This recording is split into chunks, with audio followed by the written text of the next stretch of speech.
Real world के मुअज़्ज़िज़ दोस्तों, मैं हूं माजिद मलिक और आप तमाम देखने और सुनने वालों को अस्सलाम वालेकुम। नाज़रीन ग्रामी, कहा जाता है कि जिस वक्त हिंदुस्तान पर मुगल बादशाह शान शौकत से हुकूमत कर रहे थे, उस वक्त मुल्क के चीन पर भी एक ताकतवर तरीन खानदान हुकूमत पर विराजमान था, जिसे मिंग सल्तनत का नाम दिया जाता है। ये सल्तनत तामीर और तरक्की में अपना कोई सानी नहीं रखती थी, लेकिन इसके साथ साथ इस सल्तनत के हुक्मरान इतने अय्याश और जालिम थे कि आज भी इनकी अयाशियों से किताबें भरी पड़ी हैं। आज की ज़ेरे नज़र वीडियो में हम इसी मिंग नामी खानदान की अयाशियों का पर्दा चाक करेंगे और आपको बताएंगे कि तब औरत को किस तरह एक टिश्यू पेपर की तरह इस्तेमाल किया जाता था। नाज़रीन ग्रामी, वैसे तो मिंग बादशाहों की दरिंदगी की कोई हद मुकर्रर नहीं थी, लेकिन जो चीज सबसे ज्यादा इनका निशाना बनती थी वो शाही हरम की कनीजें थी, जिनको जैसे दिल करदा ये लोग इस्तेमाल करके फेंक देते। इन बादशाहों की सफाकियत का अंदाजा आप इस बात से लगा सकते हैं कि इस खानदान से ताल्लुक रखने वाले हर बादशाह ने अपनी जिनसी तस्कीन के लिए 9-9 हजार कनीजें रखी हुई थी, जिन्हें बादशाह के हुक्म पर जबरदस्ती अगवा करके लाया जाता और फिर इन्हें सुनहरी पिंजरों में उस वक्त तक कैद रखा जाता जब तक हमबिस्तरी के लिए इनकी बारी ना आती। ये सब इसलिए किया जाता था क्योंकि उस वक्त औरत को मुआशरे में कमतर और बोझ समझा जाता था और ये कहा जाता था कि औरत की पैदाइश इसके पहले जन्म के गुनाहों का नतीजा है, जिसकी वजह से इसे मर्द से औरत बना दिया गया है। इस रिवायत की वजह से औरत खुद को भी गुनाहगार समझती थी, लेकिन इन नाखुशगवार बातों के बावजूद मुआशरे और खानदान के तसलसल के लिए औरत का वजूद नागुज़ीर था। मगर हमेशा इस बात की कोशिश की जाती थी कि औरत के किरदार को इस तरह ढाला जाए कि मर्द उसे कबूल करे, लिहाजा मर्द की मर्जी की खातिर औरत को हर अच्छा बुरा काम करना पड़ता था। इस सिलसिले में बचपन में ही लड़की के पैरों को कपड़े की पट्टियों के जरिए कस कर बांध दिया जाता था, जिसको बाकायदा एक रस्म की शक्ल दी गई, जिसे पैरबंदी कहा जाता था। इससे लड़की को सख्त अजियत होती थी क्योंकि ये एक तकलीफ दे अमल था और जब तक पट्टियां बंधी हुई होती थी वो चल फिर नहीं सकती थी। इस रस्म की इब्तिदा 10वीं सदी ईस्वी में शाही खानदान की रकासाओं ने की थी, जो अपने छोटे छोटे पैरों की वजह से खूबसूरत रक्स करती थी। लिहाजा चीनी मर्दों को छोटे पैरों से औरत का चलना रुमान परवर लगा, जिसकी वजह से यह रस्म पूरे चीन में फैल गई।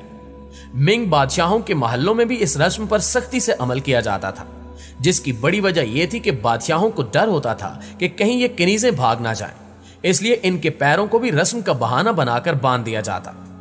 कहा जाता है कि उमरा की लड़कियां पैरों पर पट्टियां बंधने के दौरान बाहर जाने के लिए पालकी का इस्तेमाल करती थी, लेकिन गरीब किसान लड़कियां बमुश्किल लकड़ियों का सहारा लेकर चला करती थी। इस रिवाज की वजह से बाज औकात खवातीन जिंदगी भर के लिए माजूर हो जाती और बिल आखिर इस रस्म का खात्मा चीन में कम्युनिस्ट इनकलाब आने के बाद हुआ। प्यारे साथियों, उस दौरे हुकूमत में दूसरी अहम रस्म यह थी कि जब लड़की बलूगत की उम्र में कदम रखती थी तो उसके बालों का जूड़ा बनाकर उसमें क्लिप लगा दिया जाता था। यह इस बात की अलामत थी कि लड़की अब शादी के काबिल हो चुकी है, जबकि कुछ खानदान ऐसे भी थे जो लड़की की पैदाइश पर उसे मार डालते थे, क्योंकि उनके नजदीक उसका पैदा होना घर के लिए बदशगुन समझा जाता था और इसलिए भी कि पिदरसरी निजाम में यह ख्याल किया जाता था कि लड़के ही खानदान की मुआशी तरक्की के लिए जरूरी है। लड़की की पैदाइश के वक्त माहिर इल्मे नजूम से उसका जायचा बनवाया जाता था। इसके बाद उनकी कोशिश होती कि पेशावर रिश्ता कराने वालों के जरिए लड़की के जायचे के मुताबिक उसका शौहर तलाश किया जाए। शादी के सिलसिले में लड़की की उम्र की कोई हद नहीं होती थी, यहां तक कि यह शादी बचपन में भी कर दी जाती थी। शादी पर लड़की को सुर्ख कुर्सी पर बिठाकर शौहर के घर भेजा जाता था और इस बात का ख्याल रखा जाता था कि लड़की या दुल्हन का पांव जमीन पर न पड़ने दिया जाए। औरत का अपने शौहर से तलाक लेना मायूब समझा जाता था, लेकिन औरत उस सूरत में तलाक लेने का हक रखती थी जब उसका शौहर मुसलसल बीवी के माँ बाप के साथ बुरा सलूक रवा रखे।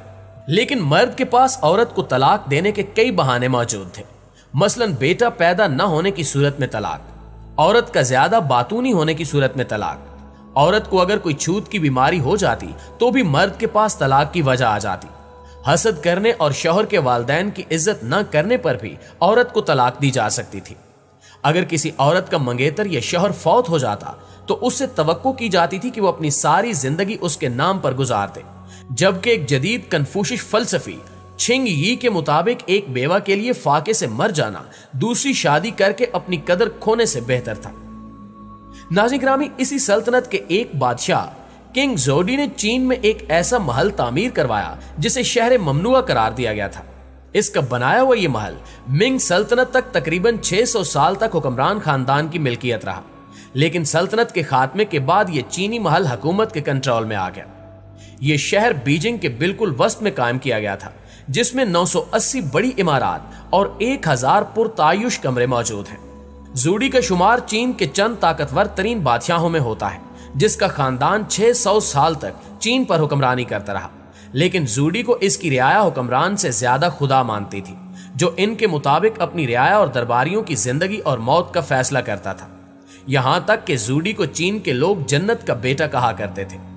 जूडी ने दुनिया का यह सबसे बड़ा महल चंगेज खान के पोते कुबलाई खान का बीजिंग में कदीम महल मुस्मार करके बनवाया था। नानजिंग में मंगोलों के पैदर पे हमलों से तंग आकर किंग जूडी ने नानजिंग छोड़ने और बीजिंग मुंतकिल होने का फैसला किया। सन 1406 ईस्वी में जूडी अपने अहलो अयाल और मालो मता समेत बीजिंग मुंतकिल हुआ और कुबलाई खान का एक महल शहर के ऐन वस्त में मौजूद देखकर जूडी ने यहीं रिहाइश का फैसला किया और हुक्म दिया कि कुबलाई खान का महल मस्मार करके नया शहर आबाद किया जाए। इस मकसद के लिए 1407 ईस्वी में पुराने महल को रेजा रेजा करके इसी की बाकियात पर नए महल की तामीर शुरू कर दी गई।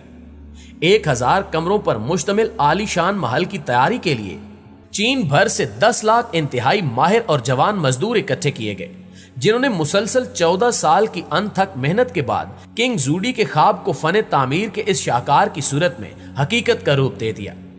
1421 में इस महल की तामीर मुकम्मल हुई तो बादशाह के हुक्म पर इसके गिर्द ऊंची और मजबूत चारदीवारी कायम करके इसे शहर ममनुआ करार दे दिया गया। यह वाकई एक हकीकत है कि इस शहर के अंदर एक अलग शहर कायम है, जिसमें 100 फुटबॉल ग्राउंड बासानी समा सकते हैं। लिहाजा आपको पूरा महल देखने के लिए कम से कम 2 दिन दरकार होंगे। कारीगरों की महारत और फन तामीर पर उबूर देखकर आप अशश कर उठेंगे।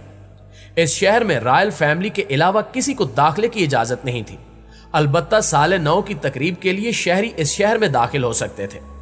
इसके अलावा गलती से भी शहर में दाखिल होने वालों के लिए मौत की सजा मुकर्रर थी।